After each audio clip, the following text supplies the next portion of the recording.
Energy FM.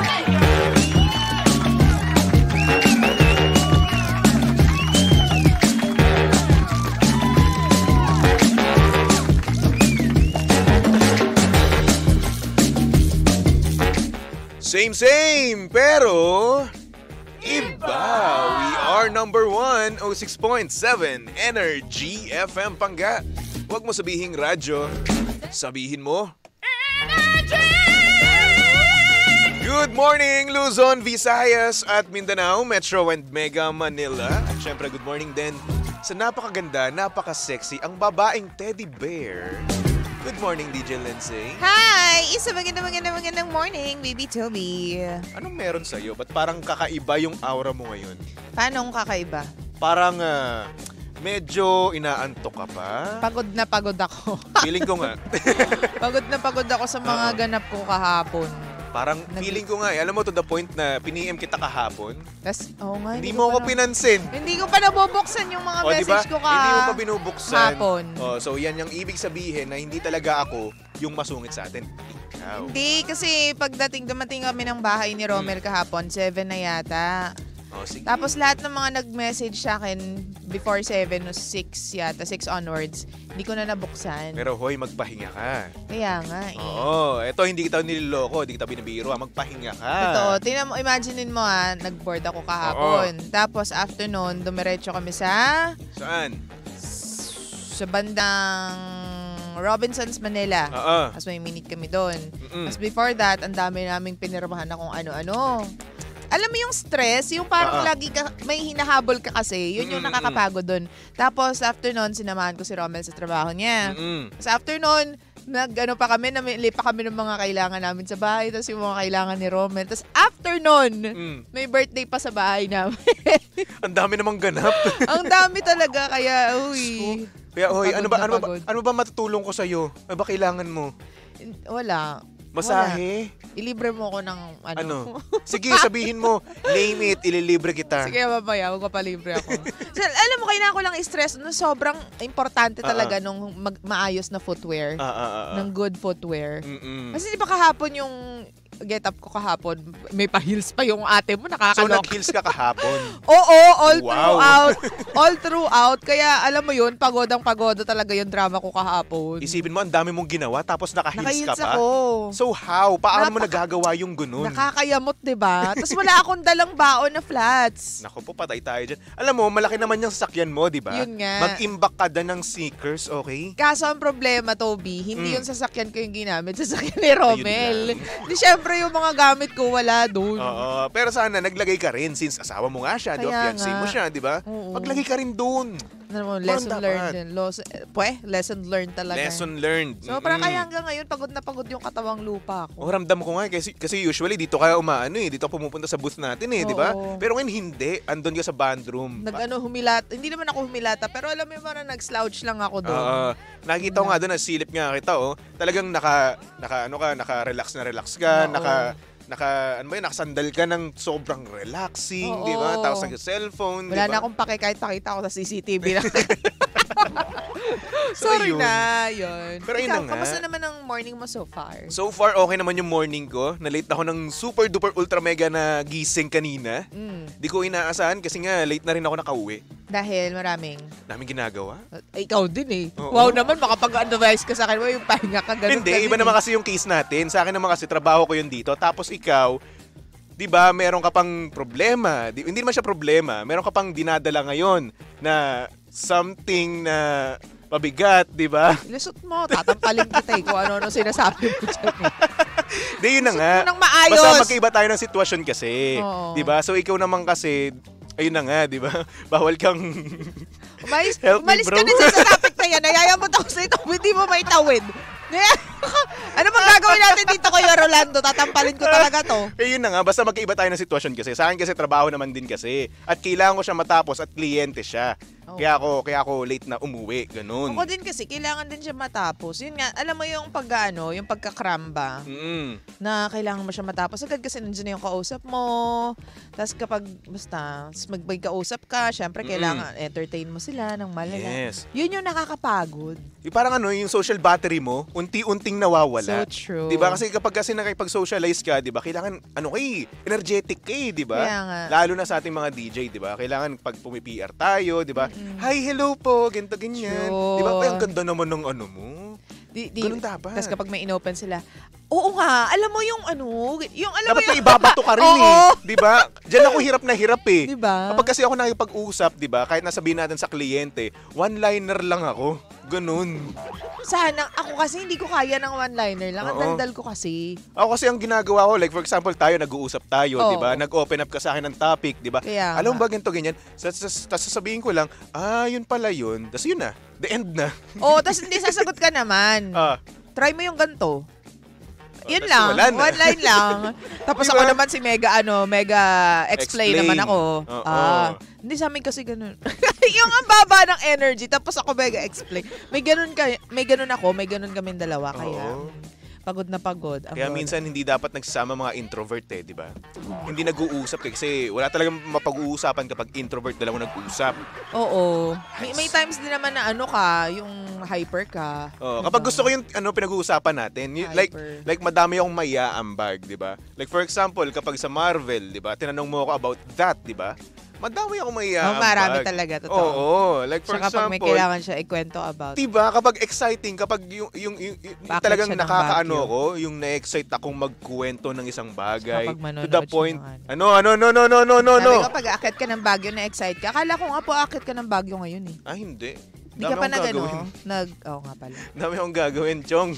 Oo nga. Hindi kaya ng Gustuhin ko man mag-leave ng maraming araw, pero hindi talaga kayanin, Chong. Kaya nga. Wala. Sabi dito ni Vince Betsaida, hi, I came back watching together. Anong watching together? Sino kasama mo? Sino kasama mo? Wala siyang sinabi. Wala sinabi? Ay, nako. Diba? Ikaw, sinong kasama mo sa mga... Ano ba? Sa mga sige, sasagutin ko. Sa mga susunod na araw? Mga susunod na araw, bukas kasama ko pamilya ko, nanay ko. Makakauwi ka sa uuwi ako mamaya ng Cavite. Sa Cavite. Wala kaming shoot bukas. So, ayun. Excited ako dahil miss ko na sila. At talagang gusto ko silang ihag, gusto ko silang ilibre. Parang gusto ko man libre. Wow! Iba yan Diba? Parang kakaiba, no? Parang hindi ako, no? Oo. Yung sa akin mismo lumabas na gusto ko man libre. Oo. Ako, knowing me, nakuripot ako. Hindi naman sa kuripot. Wise lang sa organize ng money. Ba? Medyo, siguro, or hindi naman kaya talagang pinipili kong magtipid. Hindi ka sure, medyo siguro. hindi ka sure ang hirap kasi. Ang hirap kasi na well, at the same time, no, parang kuripot ka na rin at the same time kasi nga hindi mo binibili yung gusto mo. Pero meron akong luho na binili. Ano? Yung bumili ako ng claws ni Wolverine. Oo. Ano yun? Yung pinipindot tapos lalabas yung Hindi pinipindot. Nakastay lang talaga siya sa kamay mo. Excited ako doon kasi nitong nakaraan, last Wednesday, no, nakapolo ko. Kasi si Wolverine kasi, feeling na nakapolo kasi siya lagi eh. Di ba? Nakapolo tapos... Depende. Yun yung lagi yung get up niya. Okay. Na black. Black ba yun? Hindi naman black, no. Basta nakapolo siya. So ngayon, ang nangyari, para tuloy akong country style na tapos parang badass, gano'n. Diba? So ang nangyari, parang feeling ko ako si Wolverine. So bibili nga ako. Dapat bibili ako sa marketplace, kaso nga lang ang mahal. Mahal masyado. Oo, 1K. So dapat sa tapos abroad. nakita ko dun sa sa isang app, no? Okay. Mura. 300. Yun na binili ko. Mura? Ayun nga eh. Syempre dun sa sa marketplace, may patong na yun. Pero same lang ba yun? Same lang. Okay. Since trending nga ngayon yung Deadpool and Wolverine, no? So ayun, bumili na ako. Dapat bago pa siya mag-trend, saka okay ka na. I mean, prepared ka sa get up. Ayun nga, kaso nga lang nung Wednesday lang talaga ako Wednesday lang talaga ako na parang bilhin ko kaya to. Parang gusto ko. Oo. Ngayon, dadating siya bukas or mamaya. Ay, taray. Diba? So ayun, pagsapit ng Monday, no, may clause ako dito. Oo. Diba? Parang si Wolverine. Diba? In fairness naman, sa mga fans ng Wolverine dyan at saka ng Deadpool. I'm so excited. We're so excited for you guys. May kwento ka ba? Ano ba kwento mo? Parang wala ka namang kwento ngayon eh. Wala ko talagang kwento. Okay. May kwento ba? Yun nga. Yun lang nangyari sa'yo? Oo. Kanina umaga? Wala. May struggle na maghanap ng almusal. Ano kaya almusal? Ba naman yan? Wala na nga nag-update sa akin. Pati ba naman kaibigan ko, hindi na nag-update sa akin. Babasahin ko nga yung message mo. Ano ba yung message mo? Ay, nako. Hindi nag-update, di ba? Minsan, di Ito ba yung nakakamiss? nakita ko kanina. Kahapon yan, yung pandesal na na may peanut butter, kaya ako nag-crave. Oo nga. Sorry na. Anong oras mo kasi sinin? 7:42. Oh, Wala 7. na. Hindi mo na ako mapapakinabangan ng 7:42. Nasa pamilya ko na ako niyan. Ay, nako. Oo Wala nga. nang tayo eh. Sige. Kaya nga. Deadbahin Ikaw hindi mo. pa ba tapos yung yung craving mo sa peanut Hindi butter? kasi. Nakakaumay ka na. Tapos na. Wala Okay. naman sinasabing hindi pa Anong hindi pa craving tapos mo eh. ngayon? Cravings ko ngayon? Ano ba? Makapiling siya. Yung smile niya. Ay, naku. Ilang beses ko pa sasabihin sa'yo, ayaw ka nyo eh. Hoy, siya na nabulol. Ayaw ka naman ikaw Ibig sabihin, makapiling. Hindi, nabulol ka na. Ibig sabihin nun, gusto niya ako makapiling. Ganun. Hindi. Hindi ka niya gusto makapiling, no? Gusto niya. Feel na Nabulol feel ka. mo lang. Ikaw, Lindsay, mabubulol ka? Hindi. Tadhana ang nagpasya na mabulol ka at Tadhana na nagsabi na miss niya na rin ako. Saan mo naman napulot yan? Discuss Yes. mo na nga lang yung problema ng letter sender Ay, mo, ng nako. sender Anyway, mo ngayong umaga. Actually, ito, nabasa ko siya sa comment. Nakita ko yan kahapon, Oo. bago tayo magbabay, di ba? Oo, nag-comment siya. So ngayon, tagunin lang natin siya sa pangalang MJM. And MJM, no, hindi po sa comment section nagsasend ha, sa Facebook page ko. Kasi makikita rin naman niya. Pwede rin naman sa comment, kaso nga lang makikita ng privacy mo. Oo. Diba? So yun na kung nga. wala naman siya pakialam sa privacy. Basta yun. Sige. Ito Pwede na nga. na rin. Ito na yung kanyang problema. Tinanong niya kung normal ba na magkagusto sa kapwa lalaki. Siguro nasa stage pa siya na na confused siya sa mga bagay-bagay na kung saan hindi niya alam kung ano yung gusto niya pa, babae or lalaki. So ngayon, etong crush niya, nakatabi niya na daw. Ah, saan? Nakatabi niya na daw, siguro Yeah. matulog, mga ganun. Oo, matulog. Oo. Tapos yun nga daw, natatakot nga daw siya, Natatakot nga daw siya, di niya alam kung ano gagawin niya. So para sa'yo, ano yung masasabi mo sa mga taong confused? Find your inner self. So Diba? paano mo naman magagawa yun? Paano makita yung inner self mo? Obserbahan mo yung sarili mo. Una kasi sa lahat na, pinaka-first na consideration, baby Dobby, ilang taon ka na. Mm. 'Di ba? Kasi napupunta tayo dun sa stage na hindi natin alam kung ano ba tayo, ikaw ano bang gusto natin Tama. talaga, anong preference natin, anong desires natin. Ikaw ba napunta ka dun? Hindi. As in talagang straight on lalaki Oo, ka. yun talaga yung gusto ko eh. Yun yung preference ko Yung talaga naka-instill sa'yo. Simulat sa pool, Mm. Ayun. Pero kasi ako may mga kilala ko na lalaki naman sila, Ah. pero may phase sa buhay nila na medyo nagano din may term doon eh. May term doon na confuse sila kung ano ba talaga sila, kung ano ba talagang gusto nila. Pero phase lang 'yon. Face. Like ako nung nasa nasa exclusive for girls school ako. Kumbaga nakikita ko doon ang daming mga ang daming parte ng LGBTQ. So ako din na-curious ako sa ano ba dapat ako? Nung elementary Tama. ako niyan, hindi ko makakalimutan. Pero nung umalis ako doon sa school na yon, doon ko na realize na okay, ito naman Eto pala ako. talaga ako. Oo. Okay, dapat hindi ako ma-confuse. Ganyan. So, ilang taon na siya? Nasaan siya? Anong nakapaligid sa kanya? Ayun nga. Hindi niya rin nasabi doon sa comment niya, no? Oo, nabasa ko nga. Pero yun na nga, ang dami ko rin nakikita, no? Ang dami ko rin tropa na dumaan sila sa confusing stage, no? Confused stage. Confused stage, no? Na Oo. kung saan akala nila eto sila, pero nung tumanda sila, eto pala talaga sila. Nung umalis sila doon sa Oo. environment na yun. Oo. Diba? Dati, eto nga, meron akong kakilala nung elementary ako. Ang preference niya dati is boys. Oo. Tapos nung tumanda na siya, mas nauna pa sa akin mag-asawa ng babae. Oh, di ba? Ganun, di ba? So, ang daming dumadaan sa ganyang ganyang phase ng buhay di ba? Na Oo. kung saan confused talaga sila. Siguro mahalaga din dito talaga yung gabay ng kanilang magulang, no? At saka yung friends din, yung mga nakapaligid, very, very important. Pero kung gusto mo talaga para sa akin kung gusto mo ng wise na opinion sa mga bagay-bagay, Oo. magulang. Oo. Kasi matatanda naman din sila, wise na sila enough para magsabi sa'yo ng mga dapat na kinoconsider mo, di ba? Kasi guide mo sila di ba? Minsan kasi yung mga kaibigan ang nangyayari, kinukonsinte ka lang Totoo. Kinukonsinte ko ano yung gusto mo, di ba? True. Hindi sila nagti-think out of the box, no? Oo. So ngayon, etong magulang mo, no, wise na sila, napagdaanan Oo. nila mga bagay-bagay, alam na nila, kumbaga, Sabi nga ng iba, no, papunta ka pa lang, pabalik na kami. Oo. Kaya ayun, nasasabi yung mga yon kasi nga, madami na silang karanasan, madami na silang experience, madami na silang opinion sa mga bagay-bagay. Diba? True. Pero ako naniniwala pa rin ako na kasi kahit ano pa sabihin ng ibang tao sa paligid mo, even your parents, yung totoong ikaw pa rin yung lalabas at the end of the day. Tama ka. Promise yan. Kasi kung alam mo, hindi mo hahanapin kung ano talaga yung sarili mo. Like, obserbahan mo. Ano ba, mas nagagwapuhan ba ako nagagwapuhan ba ako? Nagagandahan ba ako sa mga nasa paligid ko? Kapag nandyan ba si tumitibok ba yung puso ko? Na-attract ba ako sa kanya? Or baka naman mas gusto ko pa rin yung babae. Ganyan. Diba? Kaya tinawag yan na na nakakagulo sa buhay, sa utak natin, diba? Kasi wala tayong proper na na guidance diba? Tsaka hindi natin alam since tayo, diba? Kunwari ako, nasa stage ako na ganito, no? Crisis, something crisis ang tawag dyan diba? Hindi mo alam kung ano gagawin mo diba? Kaya maghahanap ka ngayon, mag-seek ka ngayon ng tulong sa ibang tao. Yan, katulad nga na itong ating nag-comment, no?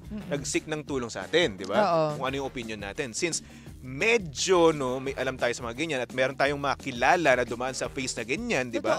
At meron tayong mga panggaden na or mga katrabaho na dumaan sa ganyan at tututunan natin yung mga bagay-bagay na ganyan At saka alam mo sa lalaki, normal lang na magwapuhan, ma-appreciate yung ganda ng structure ng mukha ng isang kapwa mo lalaki ha.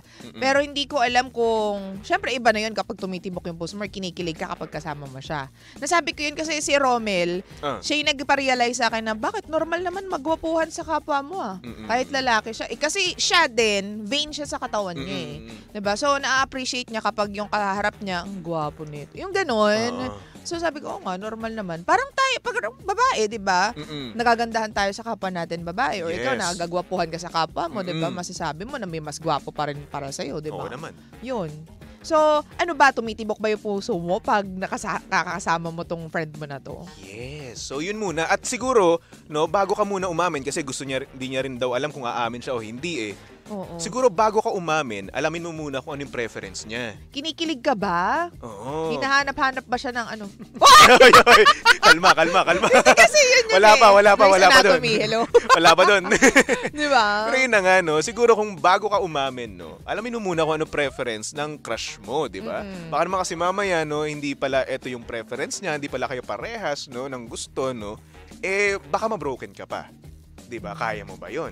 Diba? True. So, sabi dito, Baby Tobes, identity crisis. Sabi ni Art, sabi naman ni John Paul, identity crisis versus role confusion. Totoo yun. Yun na yun. Pinrovide na sa atin ng mga Eksperto. listeners natin. Yun nga, identity crisis. Lahat feeling ko dumadaan dyan. Pero kailangan mo lang talagang ako blessed lang ako dun sa part na, kasi ako Baby Toby, lumaki ako na yung boses ko malaki, tapos wala akong figure na super babae figure, kasi alam mo naman, Batanggen niya, Cavite niya sa bahay, so wala kang pagkukunan ng super feminine na na model di ba? So lumaki kami kahit kami dalawa ng kapatid kong babae, lumaki kami na parang one of the boys, ganyan. So tapos exclusive for girls pa. So akala ko din talaga mapagiging part ako ng LGBTQ. Buti na lang, sinama ako sa university. Nag-university ako nung college na hanggang ano tawag dito? Basta yun, college, tas after college, nag-aral ulit ako. So, naging diverse yung ko, yung paligid ko. Doon, naging clear kung ano yung gusto mo. Oo. Gusto mo ng lalaki. Talong. Hi! Bakit? Masarap naman ang talong Oo, masarap yung talong. Eggplant. Depende sa... Alam mo ba, may tunay na talong at may peking talong. Alam mo, narinig ko yan sa'yo kanina kung ano-ano na naman pinagsasabi mo. Ang tunay na talong. Ano? Kanta yan Narinig ko na yan Ayoko lang mag-isip. Tumatayo kapag... Ano? Ha? Ano? Namunga. Tumatayo ba ang talong pag namumunga? O bakit?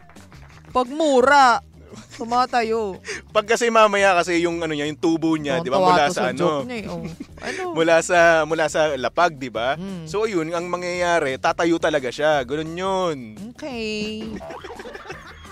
Ayokong patulan niya ng aga-aga. Bakit? Ito naman. Masyado kong berde. Napatayan ka tuloy ng ilaw. Anong berde? Anong berde sinabi ko? Sa bagay. Eggplant. The evolution of eggplant. Oh. Kaya nga. Di ba? Ako sa'yo. Actually, may natutunan nga sila sa akin kung paano tumubo. Ano ka pa tunay na mani? Ba't may peke bang mani? Oo. Iba-ibang klase ng mani. Hoy, ang tunay na mani, nababasa ng mantika. Oo. Oh, hindi kaya, may mga roasted kaya na mani. Yun yung tunay na mani. Huwag ka na, berte ka talaga. Napaka-green-minded mo talaga kung ano sinasabi mo dyan. Diba?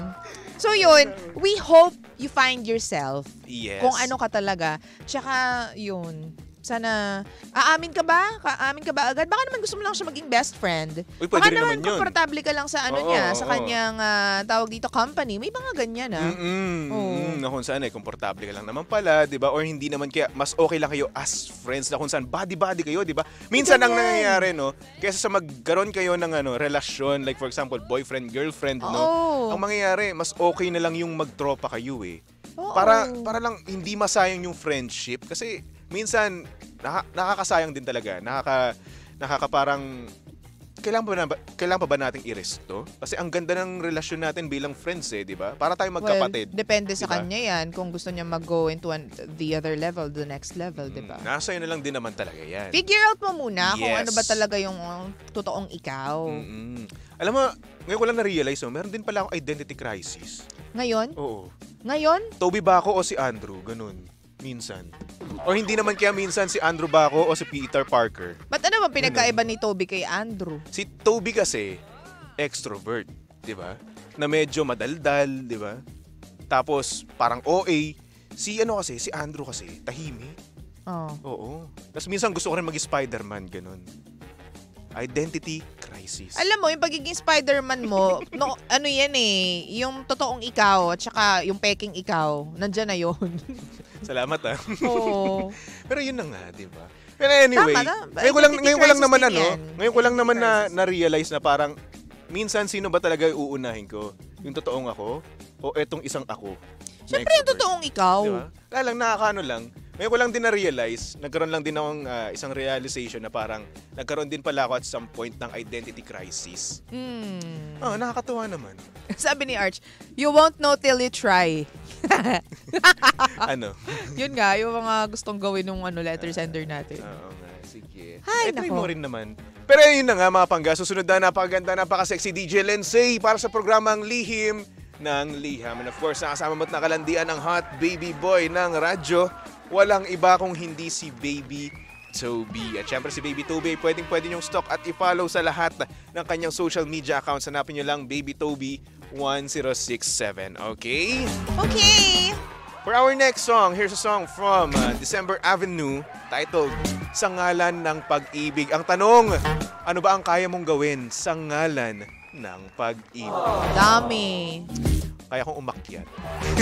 Bumaba at umakyat at bumaba ulit. Tumutok lang dito sa estasyong same. Pero, iba. We are number 1, 06.7 Energy FM Pangga. Huwag mo sabihing radyo, sabihin mo.